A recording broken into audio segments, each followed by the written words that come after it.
Everybody find a spot.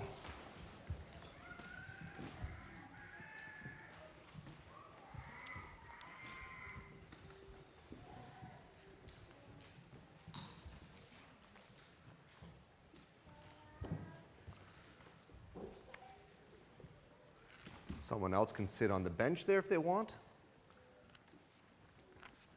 Is this good? Everybody likes to sit on the floor? It's fun, right? You don't normally go sit on the floor at church, do you? So it's good. Well, who remembers, this is probably a long time ago, maybe too long for you to remember some of these things, but who remembers what we talked about the last time when I was speaking, when I was sharing your children's lesson? Who remembers what it was about? Well, that's probably too long ago, right? Remember John the Baptist? What happened to him? He got beheaded because of someone did not like someone telling them that what they were doing was wrong, right? And so this lady wanted her daughter to go ask for the head of John the Baptist. Pretty cruel, pretty bad. That's pretty low. But what happened before that? A time before that. That's a long time ago. A long time ago, right? Remember when Jesus sent some people to go, his disciples to go and preach, and what were they supposed to do when they were preaching? And if they didn't listen? Yes? Yeah, shake the dust off their shoes, right? Well, this is the time when these men are just coming back from preaching. They just came back from that time where they did do a lot of things. And this Mark, we don't hear all the details of what went on. There's some other Gospels where it does actually say what they did. They were preaching, and they were casting out devils, and they were healing, and they were excited about it. These apostles that were sent out, they were super excited what Jesus was telling them to do, and it worked, and they were really, really excited of how it happened. And then they came back. Now they're coming back to Jesus. And when they came back, when his disciples came back, or the apostles, they gathered themselves together unto Jesus and told him all the things, both what they had done and what they had taught. So they had been teaching, they had been doing things, they had been doing miracles, and they were like amazed at what all went on. Yes? Mark chapter 6, verse 30. Mark 6, verse 30. It says, "And the apostles gathered themselves together unto Jesus and told him all things, both what they had done and what they had taught. And he said unto them, Come ye yourselves apart into a desert place and rest a while." So Jesus said, well, you guys done a lot of work now. You've been gone probably who knows how long, maybe for a few days. And now you come back, and he says, why don't you just come over here and you rest a while? Because, a lot of work you just did, and so you just rest a while. For there were many people coming and going. So they've been busy. Lots of people coming, going, just a lot of work to be done. They all had probably questions, and they said, can you pray over my sick child? And they were just constantly working and working. And so he said, why don't you just come and rest a while? Because there's a lot of people. They had so much work to do that these apostles, they didn't even have leisure to eat. You know what that means? They didn't even really have time to have a break and go have food. So they just went and it just had to work. And then Jesus said, oh man, these apostles, they're working hard. They're helping people. And, it's probably past mealtime and they still haven't eaten. They didn't even have time to eat. And when they departed, into a desert place by ship privately. So they went probably over a little river or a little area, and they just thought, oh, there's a little place, there's no people there, let's just quickly go there, we'll rest a little bit, and then we can help them again. So they thought, okay, let's just go. And then the next verse says, and the people saw them departing, and many knew where they were going, and ran afoot thither out of all cities, and outwent them. You know what that means when they outwent them? That means they beat them there. They got there first. They knew where they were going. They saw where they were going, and they got there before the ship, before Jesus and the apostles got there. So they ran. Oh, I think I could beat him there. We want to go see him. And then they went there. And then when Jesus and the apostles came to shore, guess what? The people were all there. So they still couldn't go and rest. They outwent them and came together unto him. And Jesus, when he came out, saw much people. So that wasn't just a little crowd. That wasn't just, maybe 10. No, it was a lot. Cities. The people came from the cities. So they came there and they were waiting when Jesus had come, and the apostles. And so they saw him, and Jesus was moved with compassion. He's like, oh, wow, these people, they need something. He felt for them. He's like, oh, they really need something. Do you ever see somebody and your heart kind of almost hurts for people? Like, oh, they need something. I can't help but do something for them. And then your heart really goes out for them. And this is what Jesus was doing. His heart was going out to them. It says, and he had compassion toward them. Listen to why. Because they were as sheep, not having a shepherd. These people were so desirous for somebody to help them, for somebody to teach them, for somebody to tell them what to do maybe, or just help them. And then Jesus thought, that's just like when sheep run around and there's nobody saying, oh, no, don't go there. Oh, don't go this way. He said, it's just like the people are just like sheep when they have no shepherd. That's how these people are. They just so need somebody to lead them. And so Jesus thought they were as sheep that had no shepherd, and he began to teach them many things. He began to tell them a lot of things and teach them how to live and how to be and what their heart should be like. And just like sometimes your moms and dads, they tell you, you said, oh, that's not, you seem angry in your heart. Maybe your moms and dads say that sometimes. You can't be angry in your heart to others, right? And see, then your parents are teaching and guiding you. That means your parents are being your shepherd then. Right? It's kind of like your parents are being your shepherd. Just like sheep, when they have no shepherd, now your parents are being your shepherd. They're teaching you and guiding you, and that's why you have parents in your house. That's why God gave you parents. And when the day was now far spent, his disciples came unto him and said, this is a desert place. Remember, they were going to go somewhere where there was nothing. This is a desert place. And now the time is far spent. So the day is almost gone. Sun's probably down, and it's probably getting closer to evening. And the disciples thought, lots of people here. What are we going to do with them? So many. And guess what they told Jesus? They said, send them away. Tell them to go home. Tell them to leave. It's getting dark. It's getting evening. Tell them to leave. They said, send them away that they may go into the country round about and into the village and buy themselves bread, for they have nothing to eat. So the disciples weren't being mean. The disciples just saw that lots of people there. It's like, these people, I'm sure they're hungry by now. And they went to Jesus and said, hey, why don't you tell them to go home? Like, they don't have bread.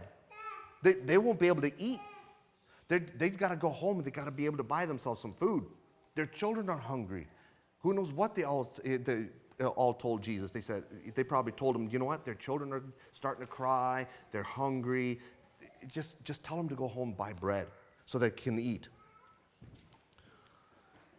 And then this, what Jesus answered and said unto them, give ye them to eat. What? Now they were supposed to give them to eat? He says, why don't you just go give them to eat? And they probably look over the crowds like, I don't know how that's going to happen. How's that going to work? How can we feed them? We don't have bread. We don't have anything.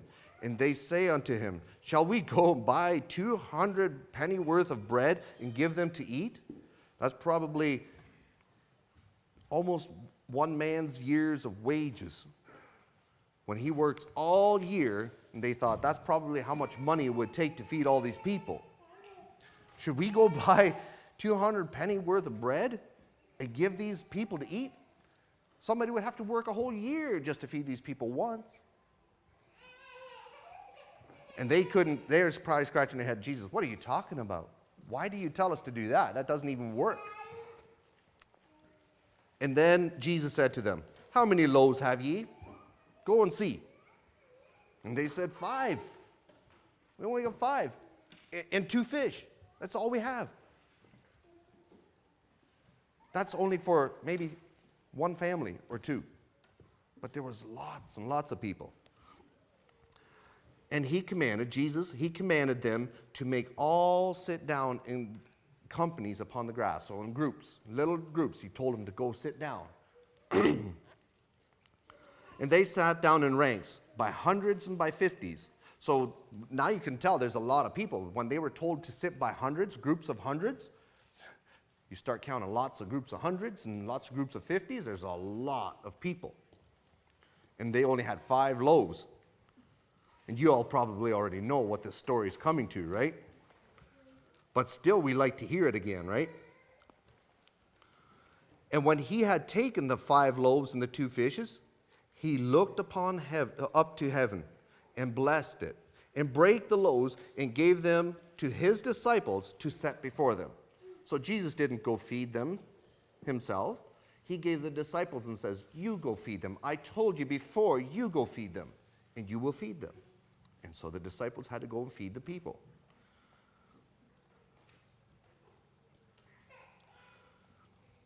And he brake the loaves and gave them to his disciples to set before them. And the 2 fishes divided he among them all. That's a miracle, because 2 fishes don't last very long. Not at our house. You can't even all eat with 2 fishes. And they did all eat here, though. They all ate and were filled.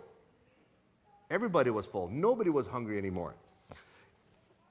And they took up 12 baskets full of fragments and of the fishes. So they had so much. God multiplied. He multiplied the food. So much so, from these 5 loaves and 2 fishes, that later they had 12 baskets. Now there's 12 disciples. And they probably all went and grabbed a basket, and they started to gather the food that was left over. And then they each came back and said, look, we got each a basket full.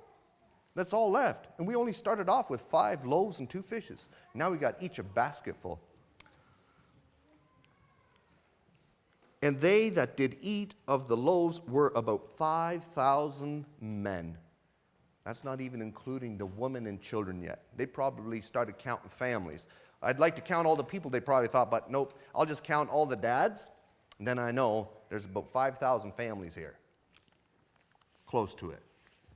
That's a lot of people. Because remember it said they came from all the cities around when they heard this? So there was a lot of people walking around. Yes? Oh.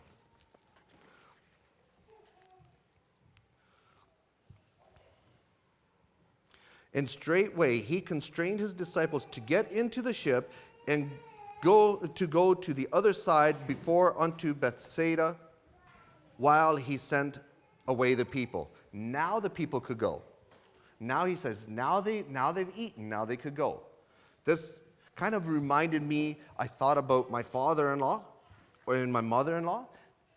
They will always do this often. Since I've been married to their family, I've often seen this. One thing that my father-in-law would always say, hey, before our guests go away, let's feed them. Let's give them to eat before they leave. Maybe they're hungry. Let's give them to eat. He would always do that. And people were always well fed. And a lot of them would say, no, we're good.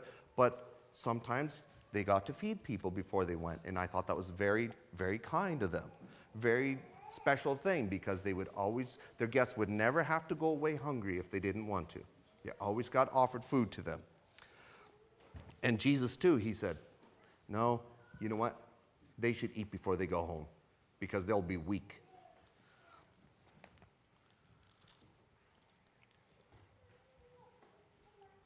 And when he had sent them away, he departed into a mountain to pray. Now, Jesus, all by himself, he goes into a mountain and he prays. You know, he went to go speak to his Father.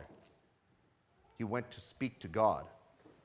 because God was his father. And he went all by himself. Sometimes he just liked to be alone and pray. And you guys, you can do that too.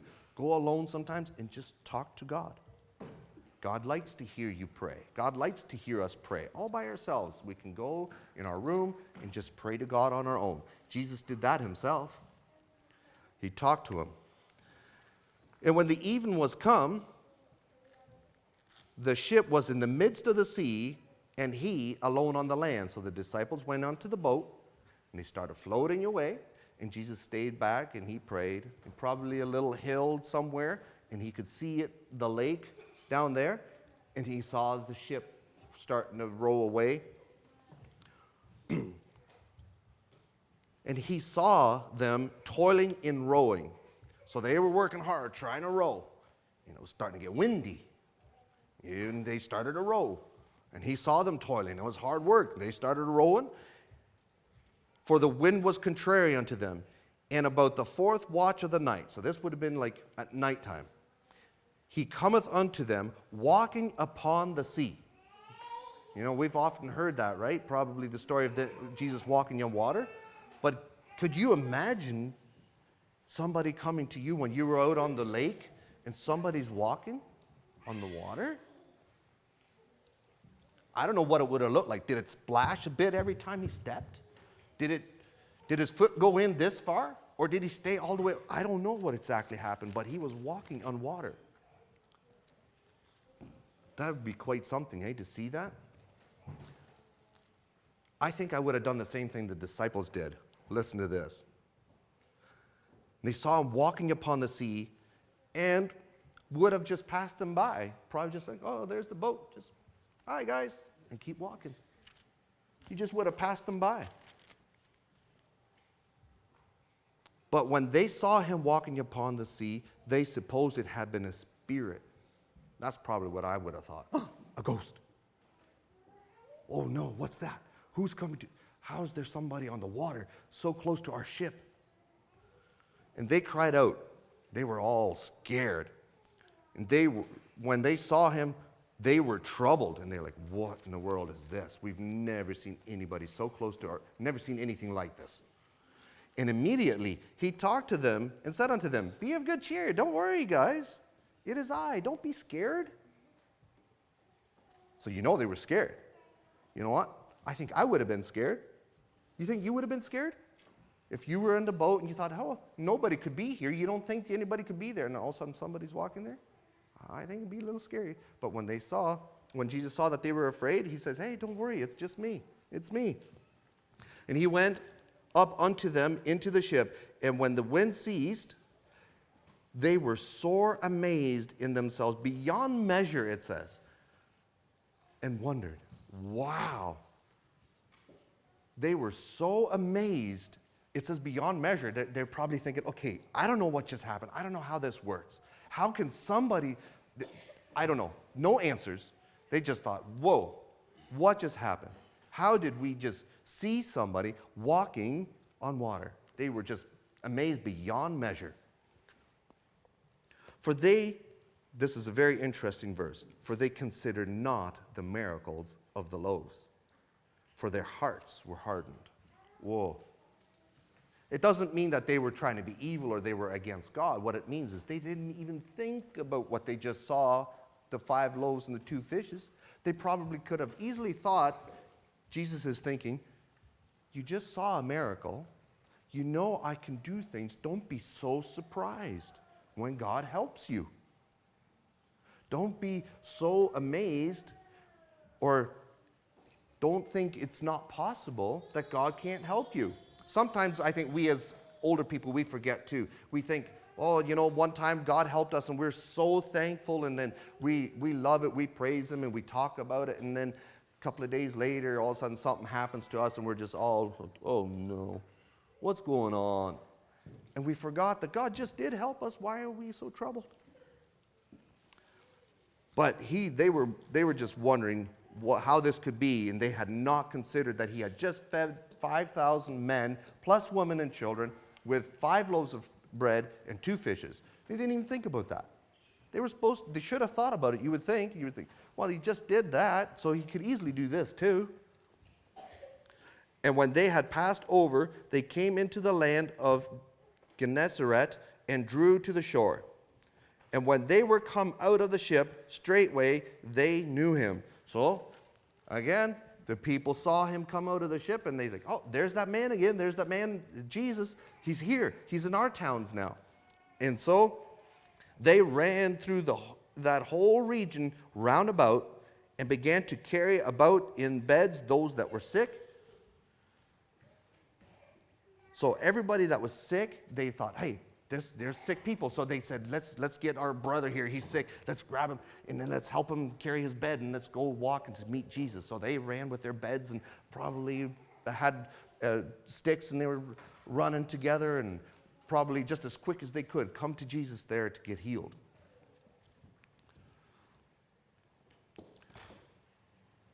And they laid him where Jesus was. And whithersoever he entered into the villages or cities or country, they laid the sick in the streets. When he walked through a town, then everybody started coming out. Everybody started coming out to the street. All the sick people were brought to the streets, to the center of the streets, or to the side of the streets where Jesus was walking. And they laid them in the streets and besought him that they might touch, if it were but the border of his garment. And as many as touched him were made whole. So Jesus had the power to heal, and he healed many people. But Jesus also has power to heal us, even our hearts sometimes. When our hearts are sad, when we're sick, and when we're tired, and we feel like crying, and we feel sad about something, he can even heal us there.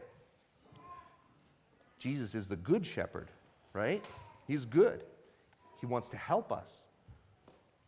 So always keep in mind that you can talk to God anytime, all by yourself even. Sometimes maybe your mom and dad's helped you pray and talk to God, but you can even do it all by yourself when you're in your own room. You just go, close the door, and talk to God. And you can rest assured Jesus will always be with you. He can help you. Okay? Let me go back to you.